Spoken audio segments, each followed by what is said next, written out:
ఆత్మజ్ఞానం కలిగిన తర్వాత కోపం ప్రదర్శించడానికి స్వప్న తుల్యమైనటువంటి భౌతిక వ్యవహారంలో కూడా కోపం ఉండదంటారా? అట్లా అయితే విశ్వామిత్ర, దూర్వాసులు ఇలాంటి 100 మంది మహర్షులు కోపాన్ని ప్రదర్శించినట్టుగా మనకి చరిత్రలు అయ్యి ఉన్నాయి కదా, అది వివరిస్తారనండి ఊరికే. ప్రదర్శించినట్లుగా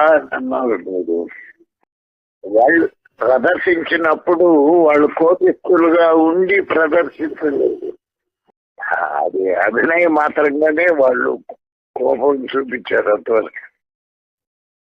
అది అంటే వాస్తవంలో ఉండదు, కోపాన్ని అభినయపూర్వకంగా చూస్తే అంటారు. అంతే.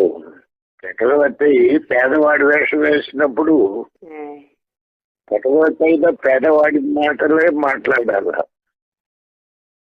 ఆ విధంగా వాళ్ళు అభినయించారు అంతవరకు.